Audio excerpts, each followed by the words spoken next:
Hello दोस्तों। तो आज हम प्रकाश के परावर्तन का लगभग लास्ट टॉपिक पढ़ेंगे।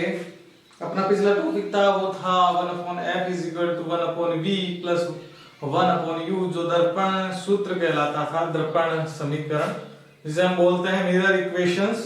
अब अपन क्या करेंगे, अपना जो अगला टॉपिक रहेगा वो रहेगा आवर्धन।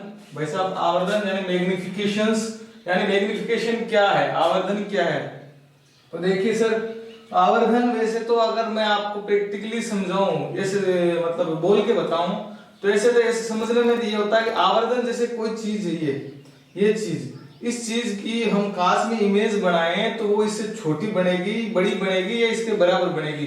ये जो देखने का नजरिया है या फिर देखने का जो तरीका है, वो उसी चीज को बोलते हैं हम आवर्धन के। भाई ये इसका आवर्धन क्या हुआ, ये छोटी हुई है या बड़ी हुई है या इसी के बराबर रही है कांच में इसकी इमेज देखने के बाद, तो इसे बोलते हैं अपन आवर्धन। और परिभाषा के रूप में इसे क्या, परिभाषा के रूप में अगर मैं बोलूं तो आवर्धन क्या होता है, मतलब कि प्रैक्टिकली जो परिभाषा में हम बोलते हैं वो आवर्धन क्या होता है वो बता दूंगा आपको।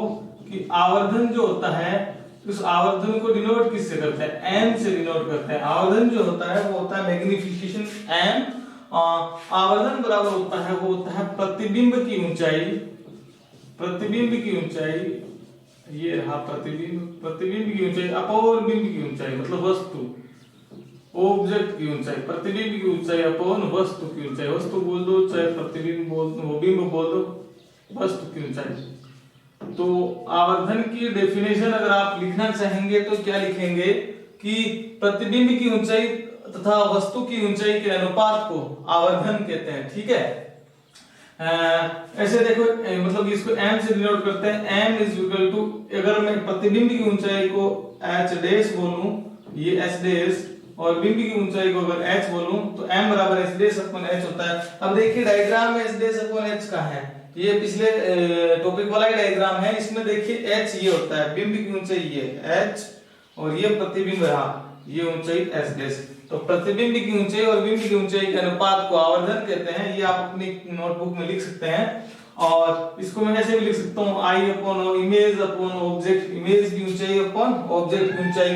और एक देखिए एक और होता है फॉर्मूला, या ये क्या होता है, m बराबर माइनस का v अपॉन u, माइनस का v लिख सकते हैं और प्लस का भी लिख सकते हैं, लेकिन इस डायग्राम और अवतल के अनुसार अपन इसको माइनस में लेंगे, ताकि क्योंकि अपन इसी डायग्राम से इसको सिद्ध करेंगे अवतल दर्पण के लिए। और माइनस इसलिए कि माइनस का मतलब है कि भाई ये बिंब है, इसके सापेक्ष जो प्रतिबिंब बना है वो उल्टा बना हुआ है, इसकी डायरेक्शन क्या है, उल्टी है, इस वजह से ये माइनस है।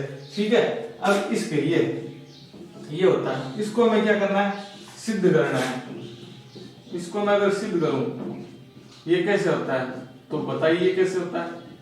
देखिए इसको सिद्ध करना है अपने को कि m बराबर -v अपॉन u कैसे होता है इस अवतल दर्पण में। तो इसके सिद्ध करने के लिए पहले तो ये अपन इससे एक डेफिनेशन और लिख सकते हैं। इससे क्या लिख सकते हैं कि प्रतिबिंब की ऊंचाई अपॉन बिंब की ऊंचाई, ये क्या चीज है, v क्या है, v है प्रतिबिंब की लंबाई, प्रतिबिंब की दूरी ध्रुव से, और u क्या है, ध्रुव से बिंब की दूरी। तो ऐसे भी लिख सकते हैं अपन प्रतिबिंब की दूरी अपोन वस्तु की दूरी, बिंब की दूरी बोल दो चाहे वस्तु की दूरी। अब आपको पता है सारी दूरियां ध्रुव से मापते हैं, तो दूसरी डेफिनेशन ये हो जाती है। अब देख लीजिए, मैं यहाँ लिखूंगा नहीं, आप नोटबुक में अगर कैसे लिखेंगे, आवर्धन क्या है, तो आवर्धन पूछा जाए तो बोलेंगे प्रतिबिंब की ऊंचाई तथा वस्तु की ऊंचाई के अनुपात को आवर्धन कहते हैं। समझ में आया। या फिर ऐसे भी बोल सकते हैं प्रतिबिंब की दूरी और बिंब की दूरी के अनुपात को आवर्धन बोलते हैं। ये आप दिमाग में फिट कर लोगे। और ये जो है मुझे सिद्ध करना है, m बराबर माइनस का v अपॉन u, इसको देखिए साहब सिद्ध करना है अपने को। तो इसमें ज्यादा कुछ नहीं है, सिंपल है। डायग्राम से देख सकते हैं कि जैसे कि ये कोई डायग्राम, इसमें मैंने दो त्रिभुज लेने हैं, वही दो त्रिभुज लेंगे P के दोनों तरफ वाले जो समरूप थे। पिछले टॉपिक में भी ये करवाया था, अगर आपने पढ़ा हो तो। मैं दो त्रिभुज लूंगा, इसको सिद्ध करूंगा। ये करना है मेरे को, प्रूफ करना है। तो देख लीजिए कैसे होगा, इसी को प्रूफ कर रहा हूं मैं, इसको। ठीक है, ये प्रूफ इसका है। देखिए त्रिभुज, दो त्रिभुज P के दोनों साइड वाले, एक तो ये a डैश b डैश, ये ए डैश बी डैश पी, ठीक है, और वह त्रिभुज ए बी पी, ठीक है। ये देखो ए बी पी, ये दो त्रिभुज लेने हैं इसको सिद्ध करने के लिए। ये दोनों त्रिभुज आपको पता है समरूप है। समरूप है क्यों है वो मैंने पिछली बार भी बता दिया था और इस बार भी बता देता हूँ। चलिए इसमें देखिए पी का ये कोण और ये कोण, ये दोनों त्रिभुजों में एक समान है। दूसरा बी पर जो कोण बना हुआ है बी डैश पे 90 डिग्री का है, और इस त्रिभुज में जो बी पे कोण बना हुआ है वो भी 90 डिग्री का है। तो दो त्रिभुजों में जब दोनों कोण समान हो जाते हैं, दो कोण समान हो जाते हैं, तो समरूप त्रिभुज हो जाता है। और उनकी भुजाओं का अनुपात क्या होता है? बराबर होता है। कैसे? देखिए इसकी एक भुजा लेते हैं, इस ए डैश बी डैश पी की भुजा क्या है? ए डैश बी डैश भुजा ले लेता हूं मैं, ए डैश बी डैश, ठीक है।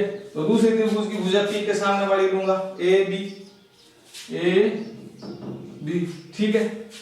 अब इसके बाद में बराबर अब मैं क्या लूंगा? इस त्रिभुज की ये पी बी डैश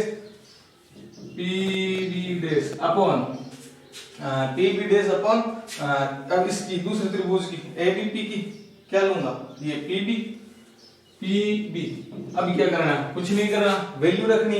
वैल्यू आपको पता है ए डैश बी डैश क्या है? ये ए डैश बी डैश ये रहा। ए डैश बी डैश क्या है? चित्र से देखिए, चित्र से वैल्यू मैं आपको चित्र से मैं बोल दूं तो ए डैश बी डैश बराबर क्या है? एच है और एच डैश है, और ए बी क्या है? वो क्या है? एच है। चित्र में देख लीजिए ए बी एच है, और पी बी डैश ये देख लीजिए वी होता है।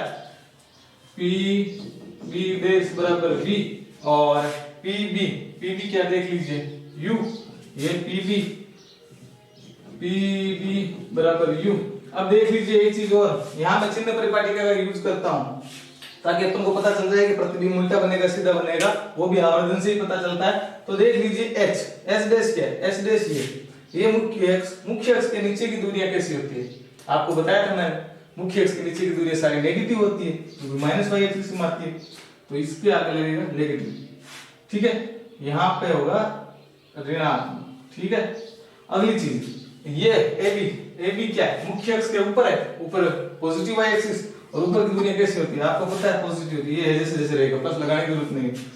पी बी डैश ये देख लीजिए पी से लेफ्ट साइड की ओर है, माइनस वाई एक्सिस की ओर, और प्रकाश जो इस तरफ आपतित हो रहा है तो विपरीत दिशा में, प्रकाश की विपरीत दिशा में जब होता है आपतन के तो वो नेगेटिव लगाना पड़ता है। वो मैंने पिछली बार और बता दिया था। एक बार और देखिए, ये यू ये है, तो प्रकाश इधर आपतित हो रहा है, यू जो है प्रकाश की आपतन के विपरीत दिशा में, तो विपरीत दिशा में ली गई दूरियां कैसी होती है? नेगेटिव।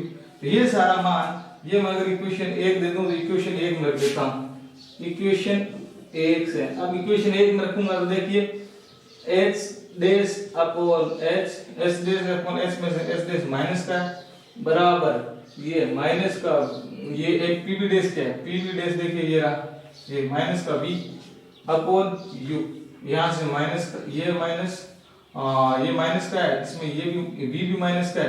तो आपको पता है कि सर दो राशियां ऊपर नीचे नेगेटिव में, दो राशियां ऊपर नीचे नेगेटिव में हो तो वो आपस में करके क्या हो जाती है? पॉजिटिव। तो ये अपना रिजल्ट आ गया। ये कहां से आया? ये आया अपना चित्र से ये रिजल्ट आया। ये हो गया समीकरण 2, और ये कौन सा था?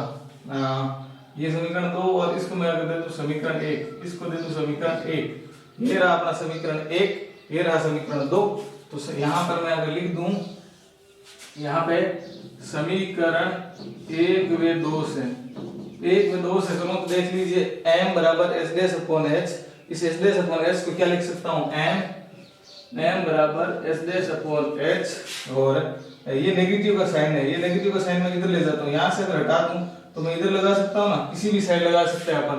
s डैश अपॉन h बराबर माइनस का v अपॉन u, ये अपने को सिद्ध करना था। हो गया प्रूफ। m बराबर माइनस का v अपॉन u।